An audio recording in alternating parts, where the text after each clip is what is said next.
Live from the virtual Suzuka International Racing Course here in Suzuka, Japan. Welcome, sim racing fans, to the SNS, the Sunday Night Skippy Winter Challenge for Charity here on Apex Racing TV. I'm your host, Joshua Lee, joined by Marco Barbanera, who will also be controlling all of the overlays and cameras you see on your stream today.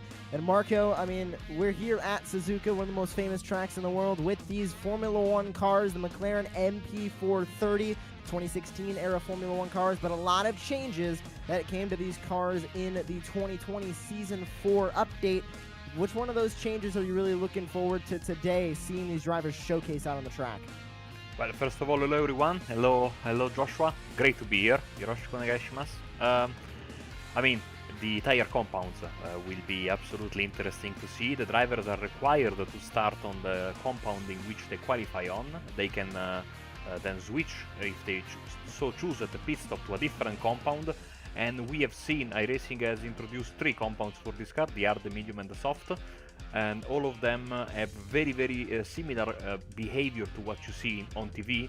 So the soft tires will have incredible performance but drop significantly, you know, all the way in the first few laps. Of course, our tires have lower lap times, or slower lap times I should say, but longer duration, and the medium tire something in between of the two. It will be interesting to see how the drivers will decide to approach this, and how they will decide to approach pit stops and strategy in general. And it's all for a great cause.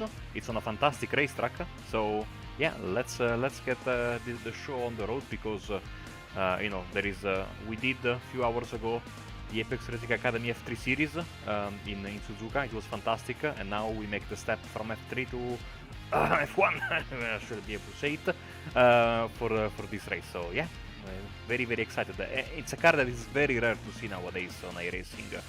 We could consider this the last of a dying breed after the Williams, now the McLaren, and just a few days ago iRacing decided to take the plunge into building their own open wheel top of the food chain car that we will see on in the World Championship later in 2021. And you mentioned the World Championship. Of course, this car was used for many years on the iRacing World Championship Grand Prix Series, where we saw Martin Kroenke absolutely dominate in his VRS McLaren MP430. But you mentioned those tire compounds and the pit stop that they'll make during the race. One pit stop is mandatory, and they don't need to swap onto a different compound of tires. They can go soft, they can go medium, they can go soft, medium. They can go any combination of those tire compounds during the race. But like you mentioned, the only caveat is they must start on the tire compound that they qualify with. And the first laps are coming in this 10-minute open qualifying session. Russell Sato making his fastest lap of 1:31.214, and he's doing that on the medium tires, and you can see the difference in the speed. He is 0.7 of a lap quicker than Wright, who is on the soft tires in second place. Yeah, and as you can see, open qualifying, so drafting could also come into play. Traffic also will come into play, definitely. Very close gaps behind the leader, but we have seen in the free practice Soto seems to be in a very good position for the race, because he was very quick at the end of practice, and you know, if that pace, if he can maintain that pace during the race, first of all we have to go through qualifying, but if he can put that car on pole, and then in the race he has the same pace he has shown so far in practice, he could be a very tough driver to beat on the track today. And he will be starting on the mediums right now, which means he'll be able to really stretch that first stint a lot longer than those drivers on the soft tires. But you can see him as they go through the Casio chicane there at the end, the final 2 corners of the racetrack here at Suzuka. 1:31.252, not losing too much time on those medium tires, but it's such a difficult course to get right, and such a difficult car to get right too, Marco. Yeah, you see the drivers on the soft tires are basically doing a lap, and then they are parking the car. Just like, you know, of course in real life they have to go back to the pits, but you know, that's more or less what we see in. And of course this car, I mean, by doing commentary on it in the World Championship when we used to do the team stream for the Apex Racing back then the Apex Racing UK team. It was we have Mike Bowers running around, missing important bits of his car. I can see on my screen. One thing it was for sure, as now we will hear the fantastic pit siren of Suzuka. Lovely.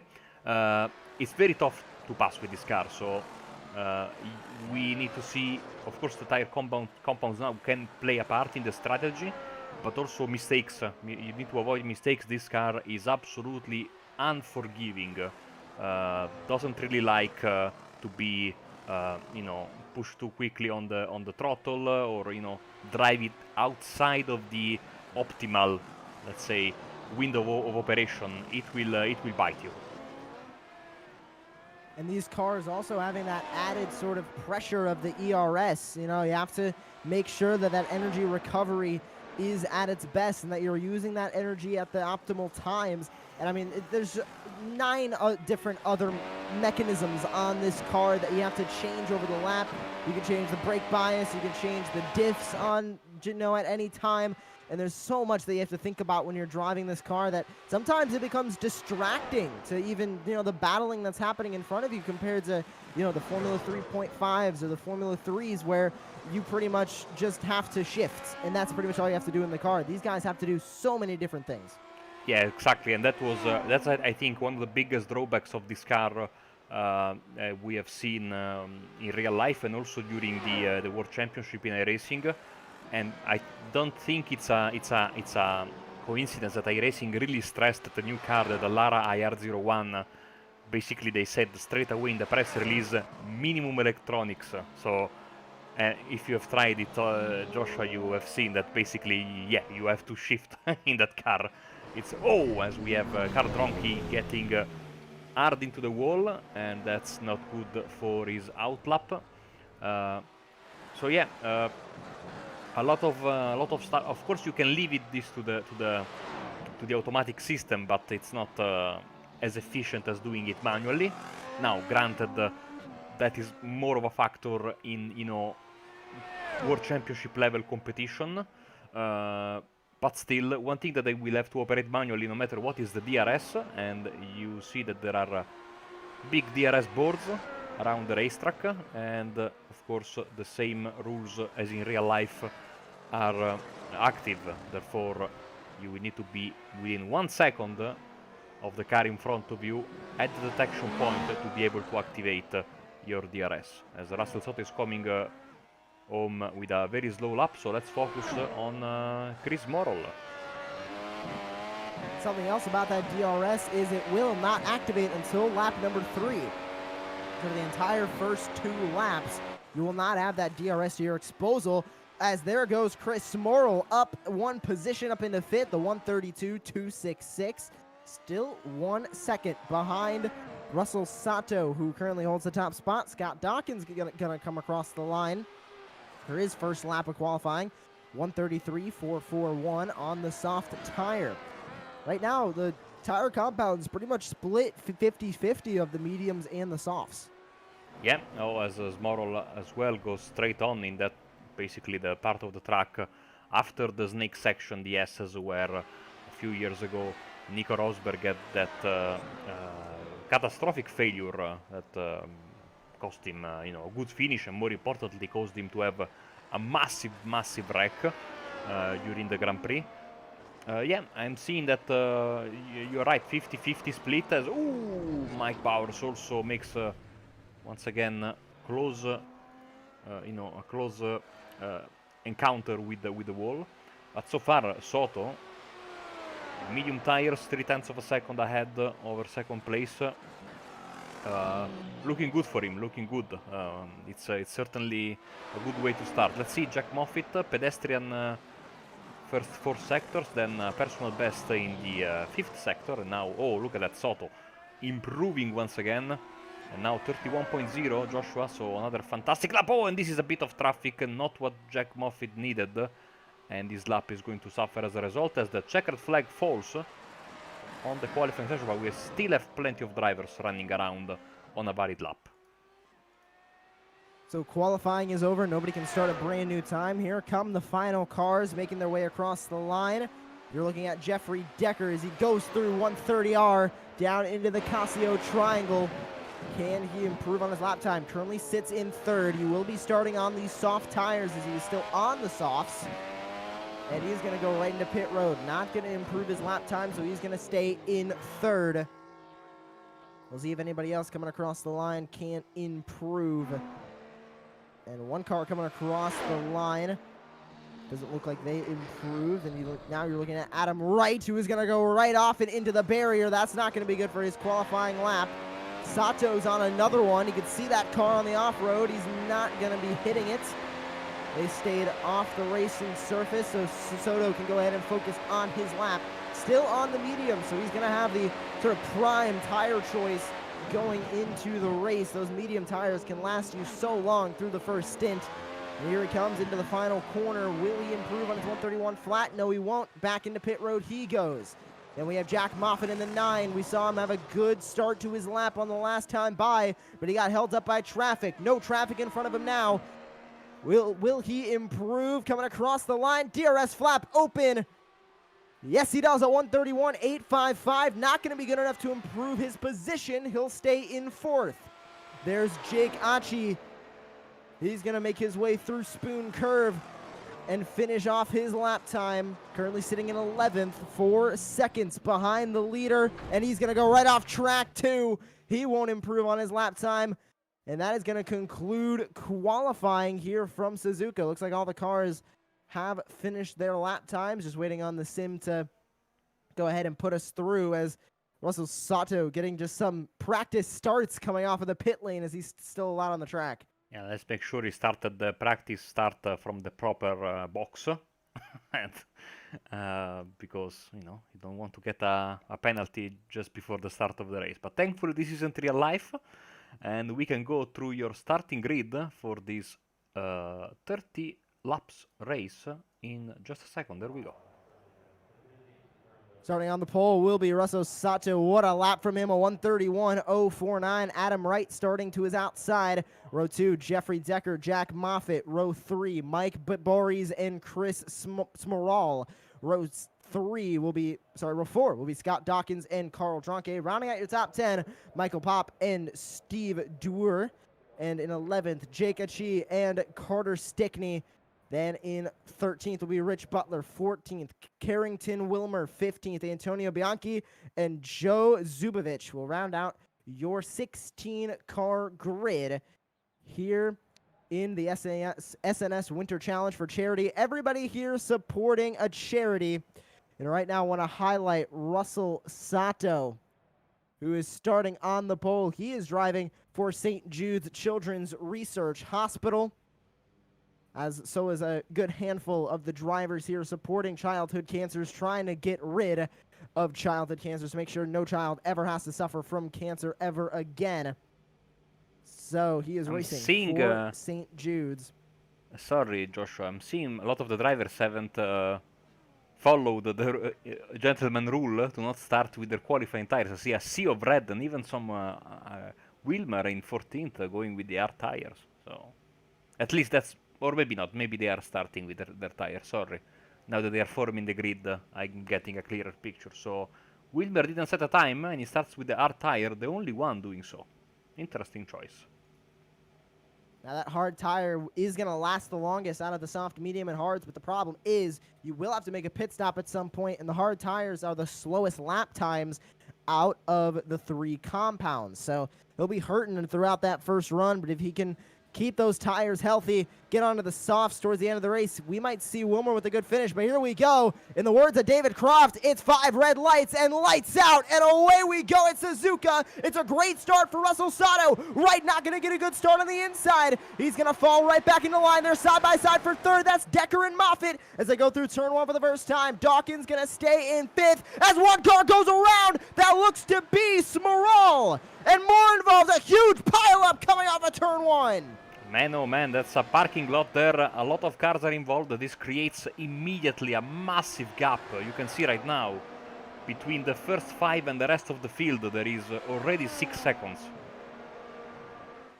Now a huge gap forming, like you said, Marco, but these front cars are still close together. Russell Sato not able to pull away too far away from Adam Wright right now. 7 seconds is the gap in between these two. Sorry, 7/10 of a second. Sato on the medium tires. Wright is on the faster tire compound. As Chris Morrill now going to go right on around Steve Dewar. So is Antonio Bianchi. Look at that move from Bianchi to take over P7. Using all of his Italian power with the Alfa Tauri. And I think also an Italian looking helmet for Antonio Bianchi, who of course has clear Italian origins, so I'm rooting for him secretly. Well, now that I said it, is not too secret, of course, as they go through 130R for the first time. Bianchi representing BC Children's Hospital Foundation as well. We take a look at Jack Moffitt in third. On those soft tires, he needs to take care of those tires if he wants to really extend this first stint, as long as Sato is going to. But Russell Sato not pulling away too far. Still that gap, 9/10 of a second. Definitely Wright might be able to get him if he starts using a bit of his ERS tools to his advantage, but he really needs to worry about Jack Moffitt behind him as he is closing. He absolutely is. And the top three have pulled away as we have here a fight between Steve Dewar and Carter Stickney. This is for P10. Great move down to the inside, right through the S-curves. He was going to be on the outside, but he was able to get clear of him. Oh, as Bianchi falls to ninth, and he's in the wall. My Alfa Tauri. No. Into the wall and lodged into the wall. Let's see what happened here. Almost overrunning through that curve, but he was able to save it. Oh, not enough grip coming through the uphill section and wedges it right into the tire barrier. Back up to the battle for the lead. Sato continues to lead the way. But Adam Wright not letting him pull away so much. I know there's a difference in tire compounds there, but we thought Sato, compared to his practice times and his qualifying times, was going to be running away with this. He might have a decent fight with Adam Wright and Jack Moffitt. He could absolutely have a decent fight. Let's see on the timing comparison in this second lap. Of course, he's going to go purple. 4/10 of a second quicker. And comparison between second and third, with Wright pulling away ever so slightly from Jack Moffitt there in third, and Moffitt, I would imagine, pulling away, yes, over Decker. So top three clearly pulling away, as of course now this huge pack of cars that was either involved in the crash or having to park their car because of that crash, now they are trying to get back into their natural order. Michael Pop for Pop in the Shop gets past Steve Dewar for P10. Oh, runs wide coming off of turn number one. Here comes Steve Dewar behind. Will he be able to make something happen for 10th place? He just got it taken away from him by Michael Pop. Can he get back into the top 10? They're going to go right up through Dunlop curve into Degner, then into the hairpin through sector 2. Down to 5th gear, quick right-hander there, and back into another slightly slower right-hander, but still a very difficult corner to get right as they go down to the hard braking zone for the hairpin. And Dewar is losing ground to Pop in front, but Pop goes a little bit wide.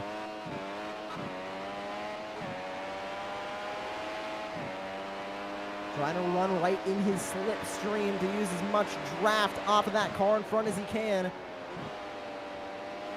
Through Spoon Curve, late apex here. They both sort of run a little bit wide, possibly a tiny bit of a better corner from Steve Dewar, but not enough to get that run and keep catching up as the leader, Russell Sato, sets another personal best to 133.1. As it looks like the gap between Wright and Moffitt closing in such a slightly, about 7/10 now. And oh, look at that gap now. The last lap time, 3/10 of a second faster for Moffitt. Yeah, the three magic letters, no? DRS now.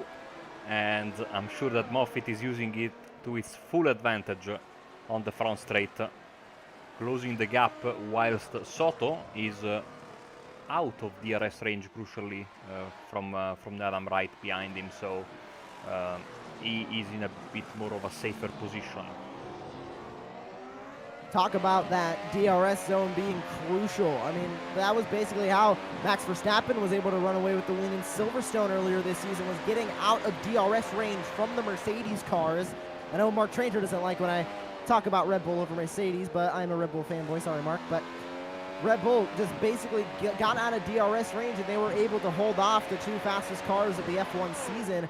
So DRS is so important that if Wright gets out of DRS zone for Moffitt, he might be a shoo-in just to keep P2 for the meantime, but Moffitt's making sure he's within that DRS range at the detection point. Which I think is just before the Casio triangle, if I'm not mistaken. And then, now, you will see here is the detection point is just before the triangle. Here you will see DRS open for the number 9 McLaren liveried McLaren.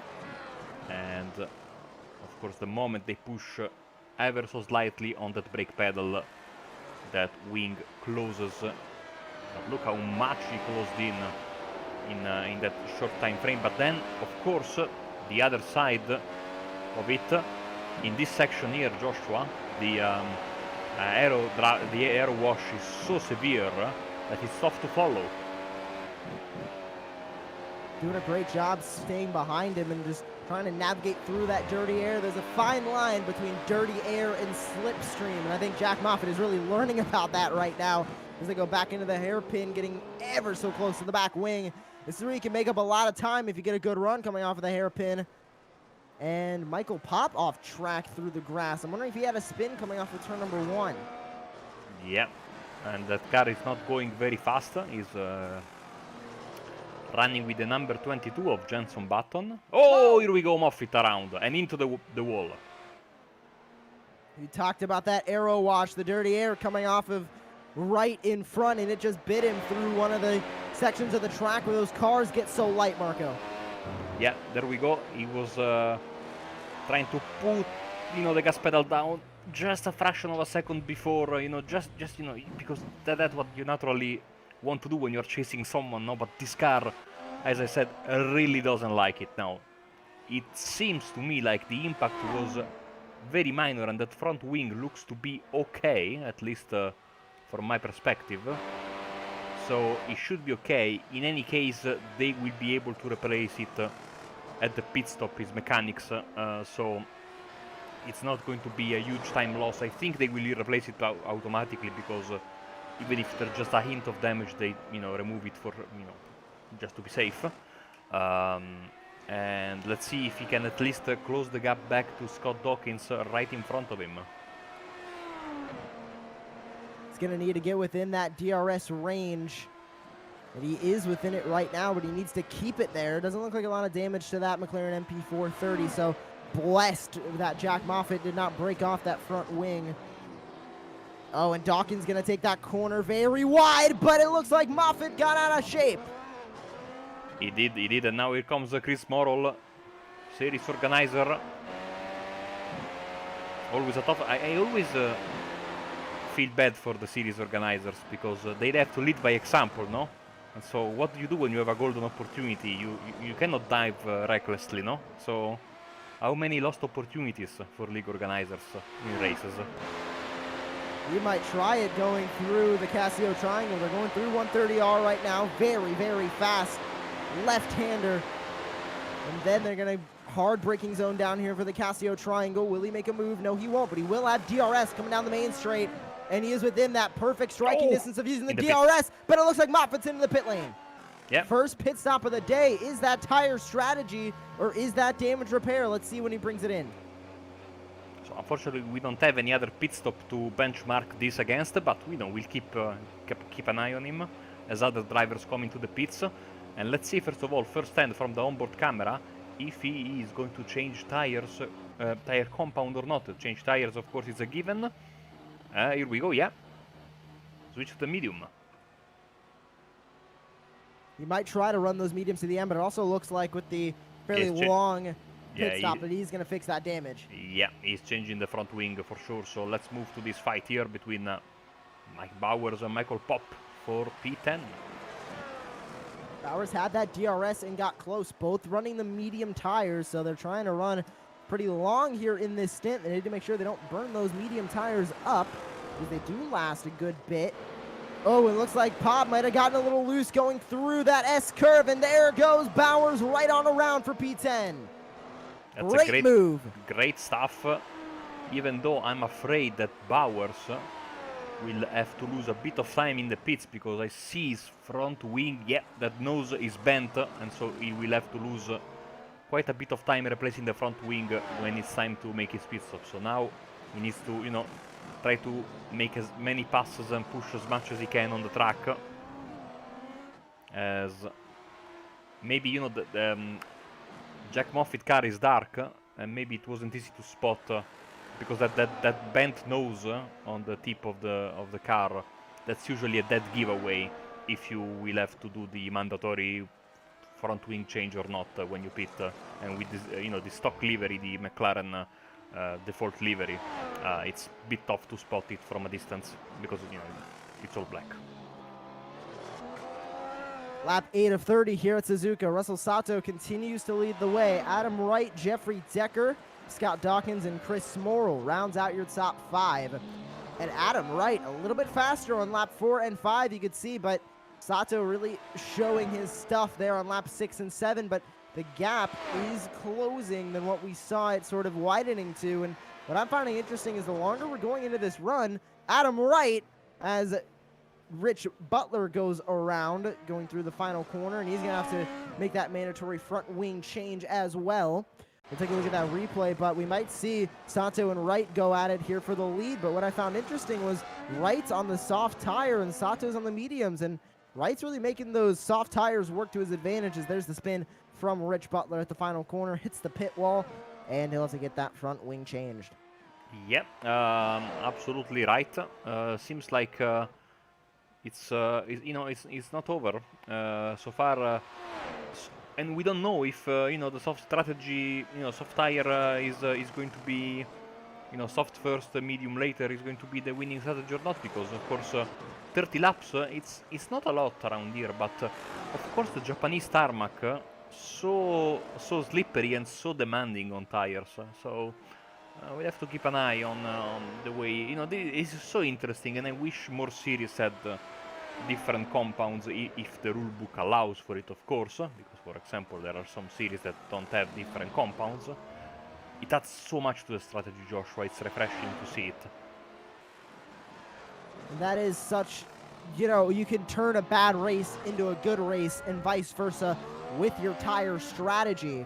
So it's very interesting to see it play out here in the sim, and we got it with the Dallara IR18s now, where they have the, you know, the primary tires and the alternate tires from Firestone. Here we have the Pirelli hard, mediums, and softs, and same thing with the new Dallara IR01, the custom car made for iRacing specifically, has those hard, medium, and soft tires. So multiple tire compounds coming to a lot of the road series here on iRacing, and it's so great to see because it's really going to show who's the best, who's the cream of the crop in the World Championship Series is by how great they do their tire setups. I have a word from the organizers that in fact OS Steve Dewar is out there exiting Dagner 2. In fact, they will have to change to a different compound when they do the pit stop. So this adds an even more interesting wrinkle to the strategy. And we'll see, as Butler is having some issues. And back onto the track. So yeah. So Wright will have to switch to something else than the softs, and of course Soto will have to switch to something other than the mediums. So how long will they be able to push these medium tires until he can maybe put the softs to do the final, you know, stint of the race, or if you want to play it safe and go to the hard tires to finish the race, no? So, or conversely, what will Wright decide to do? Very, very interesting as we keep on racing. We're already at the 1/3 mark of the race, lap number 10. 15 minutes have passed. There is a 2 hour and 5 minutes hard limit. I doubt that we will get there. He's going to need to switch to those medium tires or the hard tires, but we're expecting them to switch really from softs to mediums and nobody to really touch the hard tires compared to their lap times. And, you know, Wilmer's the only one running hard tires right now, and the guys behind him are so far behind him, and they were involved in the opening wreck of the race. So we're not expecting really anybody to go to those hard tires, but We can expect Wright on the medium, Sato on the softs. It just depends on when they switch to him because, I mean, you can't expect maybe Wright's going to come in the next couple of laps, but is he not feeling that much of a grip difference in those soft tires as he is getting progressively faster throughout the run, and Sato is getting progressively slower on the medium tires. Very interesting how these tires are working out here at Suzuka. Absolutely fantastic stuff. That's what we were expecting. And Soto now is, you know, Soto, but everyone, but especially, of course, the guys that are fighting for the win, the podium, are, you know, are asking themselves a lot of questions while they're driving. Let's see the weather, by the way, which is, of course, always important. 84, you know, not bad. The track temperature could have been a lot worse. 84 is decent. Of course, it's, you know, the middle of December. 12th of December, as is in real life for you guys living in the US and Canada. As you know, I come from the future. It's already the 13th year. Future traveler Marco joining us here. See the sector for this lap as Wilmer sees in the pits. See the, you know, look at that. They are ping-ponging each sector. Let's see, sector 5 equal. And Wilmer did go onto the medium tires and Bowers went onto the hard tires. Very interesting. 2 compound switches from them. Wilmer ran the hard tires only for 10 laps, which is not the optimal running window for those hard tires. I'm afraid he had an issue while we were watching this fight. Let's see the overall lap time comparison. It's another small gain, but a gain nonetheless. I think Wilmer had an issue at the end of the previous lap. Let's see. Going through spoon curve. Oh, Oh, and he did get loose. I also had made very close acquaintance with the wall there. In the meantime, Scott Dawkins and Chris Morrill are going at it. And Smorrell is within that DRS window. Smorrell racing for the V Foundation BRCA Research. And there's all the charities we have racing out here. Of course, Great the ones charities with none is not that they are all racing for a charity. It's just that they haven't submitted the information on our SDK Gaming Live driver information app. So we welcome everyone to do that. The instructions are on the SDK Gaming website, as Chris Morrill gets a little bit track limit happy there, but gets a fantastic exit. He doesn't get a slowdown from iRacing. It's perfectly legal as they're going to go side by side through 130R. But there goes Dawkins grabbing that 4th position back. They were side by side for a moment there. But here comes Chris Morrill. Will he try it again? Not going to try it going into the Casio Triangle. He's going to have DRS coming down the main straight. Will he go for a pass down into turn number 1? In the slipstream, he's not going to open the DRS wing. No. Surprising. Oh, as Dronky goes around in the triangle as well. And he gets back onto the racing surface. He will have to serve a slowdown. It's surprised that Smorrell didn't have DRS there. I think he might have, and he might have made sort of a choice to not open it because he might be trying to stay in P5 and try and extend those soft tires as long as he can, so that he can be on the mediums, because the medium tire optimal window is later than the soft tires. Ooh. But you still can use them pretty good at the beginning. Oh, hard damage for Dawkins as he goes wide and hits the wall. Unfortunately, you are quite correct. He went wide, and once you get onto the grass, especially lately in iRacing, it's a one-way trip.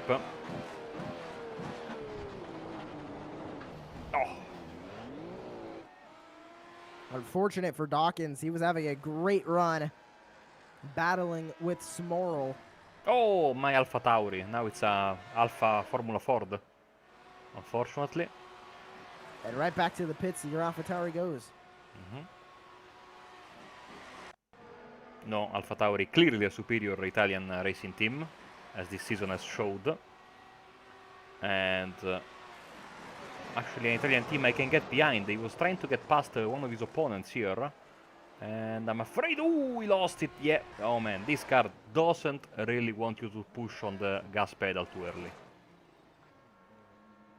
And Dawkins is in to fix that damage. Let's see what tire compound he's going to go into. Nearing halfway done with this race. And with the mandatory swapping of tire compounds, we can assume Sato is going to keep on running for as late as he can and then use the soft tires pretty aggressively towards the end of the race. But Wright, Decker, and Smorrel all started on the soft tires. They're going to need to switch to the mediums. They might not have enough time to really warm up the medium tires and get them to the optimal temperature and the optimal performance window that these cars have on these tires. That's a very good point, Joshua. Let's see, it remains to be seen. Of course, these guys are just to be clear. Of course, what we're doing here is, as we have Wilmer getting past Duer, these drivers are, as the series name. Oh, Carl Dronky with a massive hit to the front. Degner 2 and Spoon Curve are really eating up drivers today. So these are Skip Barber drivers that have their series, of course, as the name of the broadcast suggests, as Adam Wright goes in. And then once a month they do these races for charity, and if you go back to our past broadcasts, they always do a different car and track combination. Like 1 month ago they were doing Indy cars around Indianapolis Motor Speedway. So I like when drivers try to, you know, push their limits in cars that they are not maybe too familiar with. So let's see. From red to yellow, and let's see. I think that Decker will do the same switch. There we go.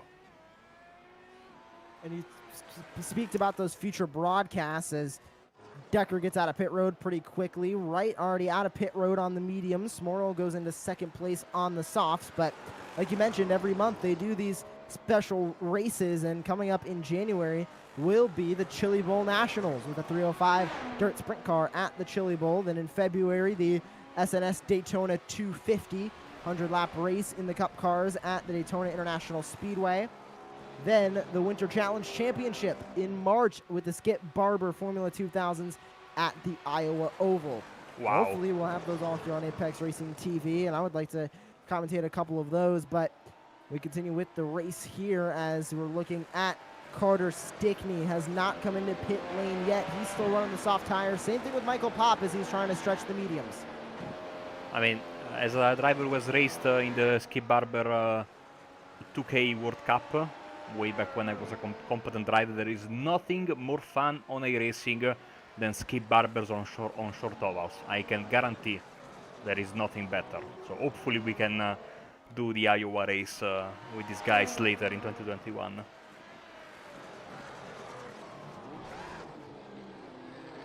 Hard breaking down into the hairpin. You can hear him. Oh, one car's around. That is going to be Dawkins. They were probably slowing down, stomping on the brakes to avoid, because they got the yellow flags for Dawkins. Stopped just on the left side of the road there. On the power too early, unfortunately. And yeah, around he goes. And we've seen with the more recent Formula One cars that have happened, they really lowered that back wing and added a ton of more downforce onto those cars. These 2016 cars, they don't have a lot of rear downforce, as the tires are fairly skinny on the rear and a fairly high rear wing. They do not create a lot of rear downforce, and that one makes it really sort of sketchy on the throttle as you put the power down. Now we have this 3-car battle now, because Dawkins, after the spin, has joined the party. As we keep an eye on the leader. The leaders, Russell Soto and Chris Morrill, are both waiting to stop. Same goes for Stickney and Pop, whilst Scott Dawkins, of course, has already stopped. But Chris Morrill goes wide there. For a second I thought he had crashed. But no harm, no foul this time. And we keep focusing on this trio. As you can see, past the halfway mark of the race. Medium tires still going strong. Let's see Soto's lap time progression. 34.0, 34.1, 34.5, 34.4, 35.2. So yeah, he's He's dropping his pace a bit. Oh my, a huge roadblock here with Papa Dawkins as here comes Smorl into pit road. He looks to be switching to the medium tires off of the softs. So that puts right up into second place. And I'm not sure where, if Sato were to come in now, where he'd be coming out, but I believe he'd be coming out fairly close to right. This could get tasty. I believe one of these cars is pitting this time by, as I just heard in the iRacing voice chat. I think it might be Dawkins. Yeah, no, Dawkins has already stopped, unless he has damaged his car. It's either Pop or Stickney that has to stop. It might be Stickney. It's Stickney. He's coming in. Ooh. So, Stickney now going to the mediums. Smorl has come out of the pits on the medium tires. And he's slotted in into 4th place. Now we are just waiting for Russell Soto and yeah, Michael Pop, the 2 highest drivers that haven't stopped so far. The question is, can Wright close the gap on those new mediums to Sato on the old mediums and be able to make an overtake in the pit lane? Right now, Sato would be coming out in front of Adam Wright, but not by much. Wright really needs to put the power down now and get caught up to Sato as he improved his lap time on lap 16, but last time by a 1:34.9 is a good lap time from Sato. Can Wright match it? No, he can't. Slightly slower that time by a 1:34.931. Soto looking like he is in good position, as another fight here between Moffitt and Stickney. As Drunk again with an issue, unfortunately for him. Here we go, side by side into the hairpin. Or maybe not. Looks like Moffitt backing off a little bit there from Stickney. You know, a lot of these drivers, once they wreck a couple of times, they get a little skittish on the throttle, not wanting to make the same mistake twice. So looks like everyone's starting to take it a little bit more careful on the throttle coming off of these corners. Oh, great power down that time by from Moffitt. He's going to go to the inside through 130R, side by side with Stickney, and he takes the spot. And that is the... No, sorry, I thought that was the race leader. He clearly wasn't. But they certainly have a car behind them. Oh, it's Mike Bowers, who is unfortunately a couple of laps back. So good pace throughout the day, so he will have will be a bit quicker, but unfortunately when you're 2 laps down in such a short race, not much you can do. And our race leader still going strong. Let's bring up the strategy. As you can see, 18 laps on these tires, and same as Pop, will turn to 18 laps the moment he crosses the start-finish line. Still going strong, so the mediums are working. As a matter of fact, most of the field now is on mediums. We'll have to see. Again, I think that for this final few, I mean, he could go on the hards realistically and still, I think, have the pace to stay in front. But maybe, I don't know, he needs to be, you know, very careful if he wants to make the softs last for 10 laps, as unfortunately Smorl has gone for a bit of agricultural racing, Joshua.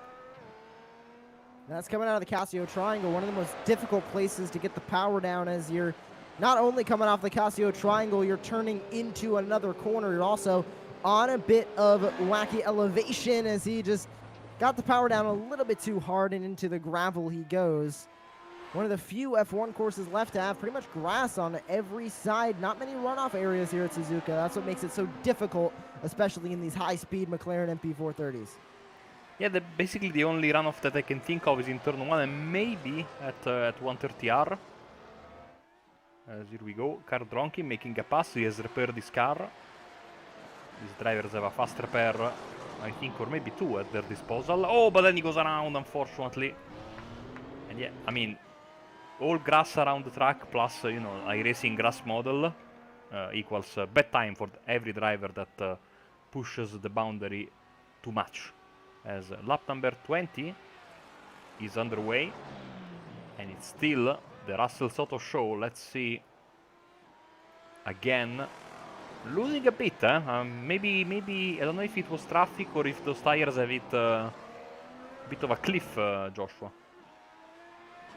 And those tires do hit a cliff, especially at these high speeds. You'll have grip one lap, the next lap you're sliding forward and making bets with the tires to give you a little bit more grip as he goes through spoon curve back onto the back straightaway. Highest speed section of the course. And Sato losing time through Sector 2, losing times through Sector 3. Will Wright be able to make up that time through 4 and 5? We'll see it on the bottom of your screen as our graphic updates, but Sato heading back through Casio Triangle. Oh, having to really go full lock there, and he's coming into pit road. He's going to get rid of those worn mediums. Will he go into softs, or is he going to try the hard tires for 10 laps? He had to stop. It was, this is not a cliff. This is like a canyon for these tires. When they stop working, they really stop working. And, you know, if he stayed out too much, all that good work would have been undone, I think. So he's pitting. Adam Wright is entering now into the Casio Triangle. It's a quick stop for these cars. Softs. Bit of a long stop. Does he have damage? Oh, he might have damage. Wright just took the lead. Adam Wright takes the lead in the pit stop as Sato's stuck with damage. The fastest car the entire race is now stuck in pit road. Oh, what a disaster. I have no idea what kind of damage he could possibly have. Maybe some... maybe he damaged the front wing by running hard on some curbs because he's still sitting there. Let's see when he enters the pits. If we can have a clearer picture of the front of his car. If we can have a decent camera. And the car seems to be mostly okay on the front end. Very bizarre. He's out of pit road now, but he had a pit lane time of 1 minute 12 seconds, 0.35. One of the slowest of the day. Man, heartbreak for Russell Sato, leading the race, dominating, and now 10 to go. He is now 38 seconds back in third. You see that similar time to Moffitt, who also had to come in for repairs. This makes me think more of a rear wing adjustment. You know, rear wing. I don't know if you can. Yeah, you can replace it in iRacing, but you know. I want to see another replay. Sorry if I cut away from the action because this is a pretty big event, you know, in the context of the race, and that car seems to be in pristine conditions, at least looking from here, and I can't see any big damage, to be honest with you, with the slow motion getting really up close with the car. Now the livery is a bit dazzling, so it's tough to make out if it, but the car seems to be pretty much spot on. Very curious as to what happened. Hopefully we can grab a quick word from Russell Sato at the end of this race, or some words from the race officials onto what happened really there through pit road for Sato, but he is now trying to chase down Decker, and you can see the sector times on the bottom of your screen. How much faster is Sato over Decker? He is on the soft tires, but will he have enough of an opportunity to get those soft tires up to temperature and really start chasing down? He just crossed the Sector 1 line, and he is 0.5 a lap quicker, or 0.5 quicker through Sector 1 over Decker. We know Sato's fast. Is he fast enough to make up 36 seconds in 9 laps? That's a pretty big ask, but of course there is still the option of mistakes from his opponents. He's certainly pushing really hard. I mean, this is going to be... I mean, coming out of the pits, he set the best sector time in Sector 2, 3, 5 and 6. So I'm sure he's going to have the fastest lap of the race this time by. Still one more car remaining to pit in. That is Steve Dewar, as Decker makes a little bit of a mistake coming through 130R. I have an insider information from Kevin Ziegler, so thanks a lot. Speeding in the pits for Russell Soto. Oh my. That is not what you want to do. Obviously these cars have a pit speed limiter, but it's up to you to put that speed limiter on and be at the proper speed going through the timing line. The first cones at the pit entry.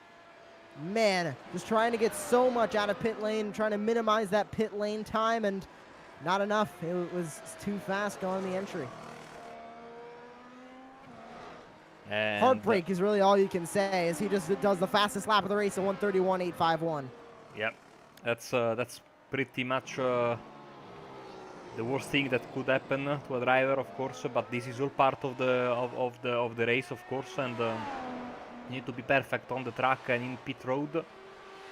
Wright and Decker are running on similar lap times, both on the same tires. Both have stopped on the same lap, so I'm not expecting Wright to have, you know, drastic tire fall off compared to Decker, as he goes past a couple of lap cars there. But of course, he needs to bring the car home. Here's Decker running through the spoon curve, and here we go. Stickney, oh, contact, and there's a massive crash. Oh, ouch. Hard hit for Stickney. Oh my. Just getting too close coming through 130R. He let a couple of cars by because he is one lap down. Maybe a misunderstanding. Oh my. Oh, that reminded me of Alan McNish, actually. Could not get it slowed down fast enough. I mean, these cars can stop quick, but when you stab the brakes, it wants to just turn the car right around. As Steve Dewar's back into pit road. Huge damage to that front wing that he's going to get fixed. Yeah, that's going to be another significantly long stop. Of course, now he has stopped once, so he can change to whatever tire he wants.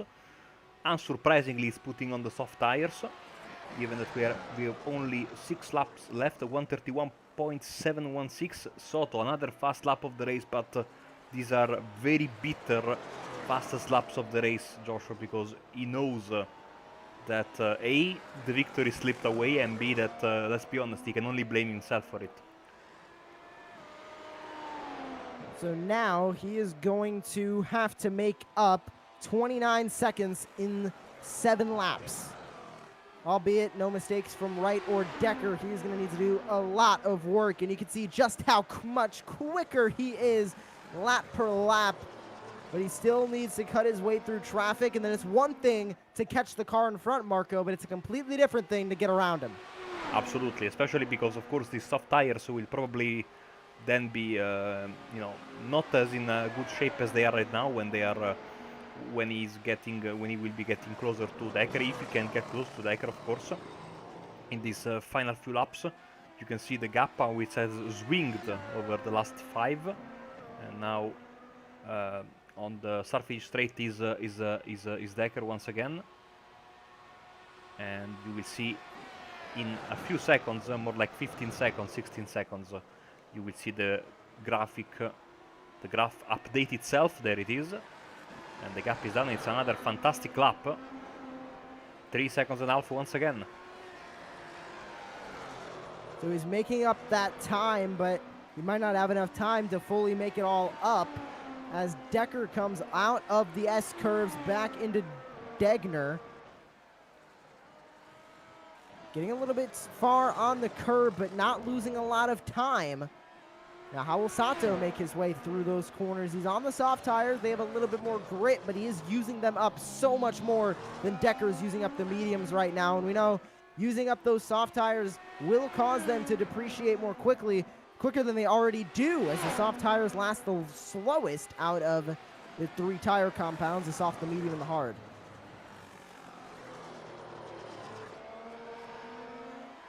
Taking a look at the sector times. How will Sato go through sector 4? Here he goes down into spoon curve. Great on the brakes, a great line going through, using that late apex to his advantage.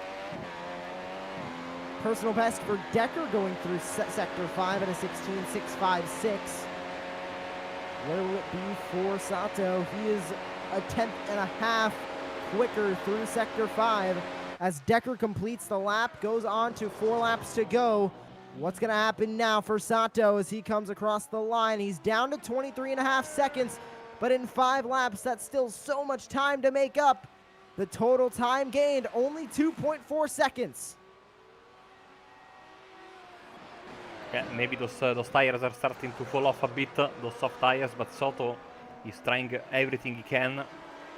Unfortunately, only Pride left for him. Again, he needs to open something absolutely catastrophic to happen at the front of the field, whereas Adam Wright, you know, he's done a pretty calm race and has been rewarded with the race lead. And his 9 seconds with just a few laps left are absolutely manageable. Doesn't need to make any mistake, doesn't have to push. He's got a sizable advantage, and I think that Decker is a bit more concerned not making mistakes, get on the podium, and maybe, just have a look at the relative every once in a while to see what Russell Soto is up to, as we have an issue for Dronke again. He's around coming out of Spoon, sorry, as Russell Soto is just coming on the crime scene right now. See the sectors this lap. Yeah, pretty good once again, but again, too little too late, unfortunately. Through 130R. You see the sector 6 time. He is faster through every sector than Decker, but he does have that lap car up ahead of him. I believe that is Jack Moffitt. Maybe he could have DRS. He doesn't. Let's see the lap this time. Oh, the car in front has damage on the front wing too. He's going to need to get by 2.259 seconds, not making up nearly enough time that he needs to. He needs to make up about 7 seconds per lap now in the final 4 laps if he wants to get this win back. But Wright just pulling away. He's running his own race right now. That's all he needs to do. 9 seconds ahead of Decker behind him. Smooth and steady is all Wright needs to do, and that's what he's doing right now.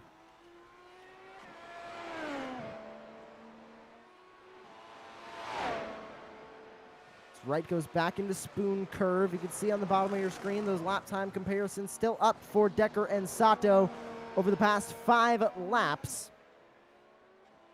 Sato made up a lot of time early, but he's starting to fall off. He might be reaching a bit of a grip threshold with those soft tires. He might be using them up a little bit too much than they really want to be used. Bring the track map up a bit, and we see our race leader has got a lapped car in front of him. That's 11th placed Carter Stickney. Whilst Jeffrey Decker also has got, I think, some lap traffic to contend with very soon. But also Russell Soto has got some lap traffic. Let's see this time around on the start-finish straight comes Jeffrey Decker. He's at 35.25, not the best lap, the slowest of the bunch. And here comes Russell Soto, and that's 3 seconds, so he's 9 seconds away. 3 laps left, so the math is quite easy. You know, 3 seconds per lap, and maybe he has a chance. You know, just maybe. That's only that chance for second place as Adam Wright continues to pull away now, nearing that gap of 10 seconds in between first and second. It was a good run all day from Adam Wright, too. A consistent pit stop. He was able to get in and out of pit lane very, very quickly. And he always stayed fairly close to Sato, not letting him run away. So a great day from Adam Wright. He started in second, and he's going to hope to come home first as he still has 3 laps to go, 2 to go when they come across the line this time by. Great day for Carrington Wilmer, up 9 spots from where they originally started and stayed on the lead lap, now running in the top 5. Yeah, despite that little bit of a moment he had when he spun and hit the pit wall, his hard tire strategy worked, hard and medium, and yeah, he kept his car mostly clean, and he was able to make it work, and he's in a very safe position right now because Pop is quite a bit behind. Let's see very quickly the interval. Yeah, he's 36 seconds behind, so unless there is any major mistake, that 5th position is all but guaranteed. Once again, start-finish line, another lap in the books. Ooh, bad lap for Soto. Very bad lap for Soto. We'll see if he can pick that up. It looks like that second place might be dwindling, but he still has that spot on the podium all but locked up if he doesn't make any mistakes. And you can see that interval back to Chris Smorrell is around 26.2 seconds. So he's going to be on the podium. which is still a good finish. Third place is definitely not a bad finish by any means, especially in these cars. They are so difficult to get right, but after such a dominating opener to this race and pretty much the entire first 20 laps, he dominated at the front. Heartbreak for Sato not to come home with the win. Yep. Maybe he ran into a bit of traffic. Let's see on the track map. Yeah, he had to go past a couple of lapped cars, I think, on the previous lap, so probably that's what caused him to have a bad lap. But this lap, I'm ready to be, you know, proven wrong, but I don't think he's gaining too much. Yeah, look at that. Yeah, he's clearly dropping time as the leader. Adam Wright gets the cameras and the white flag. Oh, as Carrington Wilber is around. Should be safe. That was risky. Michael Pop is still a considerable margin behind Carrington Wilmer. Wilmer got it going pretty quickly. He's going to keep on to that top 5 for the moment. As Adam Wright making his way through the S-curves for the final time. Couple cars around. Looks like Dawkins and Moffitt got into it going through the Casio Triangle. Yep, and there's an overtake. So up into 7th place is Scott Dawkins. Moffitt goes back down to 8th. Yeah, you Right can now see. going to make his way back up into the hairpin. You can There's see Decker going through Degner. I mean, there is either Soto has a big fall off with the tires or he just gave up. Both things are quite understandable, and now he is going wide. So yeah, that's the white flag, the bad kind of white flag. Oh! Scary moment there, because we have had Stickney heading to the wall right in front of Jeffrey Decker as he was cruising towards his 2nd place finish. A scary moment there. No scares, no issues for this guy. Adam Wright, you know, to finish first, you first have to finish and not make any mistakes. He was just that. Perfect today. Very consistent all day, made it through the carnage, and for 30 laps, it's going to be Adam Wright taking the checkered flag at the end. What a win for Adam Wright as he comes across the line, and 2nd place will go to Jeffrey Decker. Great finish for him as well, and here comes through the final corner Russell Sato, the heartbreak story of the day. Speeding on pit road, gave him a time penalty in the pit lane, and he'll come home 3rd, still on the podium, but definitely so far from that win that he wanted, as Chris Smorrell now going to come through the Casio Triangle and through the final corner. He's going to come home P4 as he now comes across the start-finish line in that 4th place finish.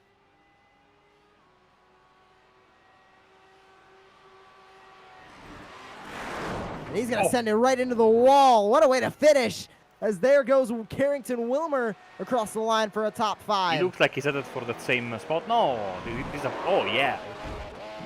Here we go. Yeah, he looked like he was going for it. Michael Pop is coming home as well.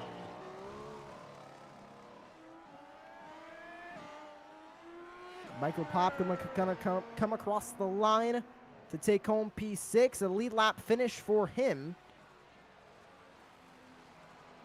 And that's everyone. That is everyone coming across the line. Take a look at those full race results here on Apex Racing TV after 30 laps. Adam Wright for Chicago Independent Venue League will take the win. Jeffrey Decker representing World Resources Institute Racing comes home in 2nd. Russell Sato representing St. Jude's Children's Research Hospital comes home 3rd to round out the podium. Chris Smorrell for the V Foundation BRCA Research in 4th. Carrington Wilmer in 5th. Michael Pop competing for Meant for More in 6th. Jack Moffitt for Black Girls Code in 7th. Scott Dawkins for Staffy Rescue in 8th. Steve Dewar in 9th. Mike Berries rounds out your top 10. Jake Achie for St. Jude Children's Research Hospital in 11th. Carl Dronke in 12th. 13th has Carter Stickney for Community Partnerships Incorporated. Then it's Rich Butler, Antonio Bianchi, and Joe Zubovich rounding out your 16-car grid for the SNS Winter Challenge for charity here in the McLaren MP430s at Suzuka. We're glad all of you can join us here on Apex Racing TV for the broadcast of this race. For Marco Barbonera in the control room and co-commentated with me today, I am Joshua Lee saying goodbye from Virtual Suzuka.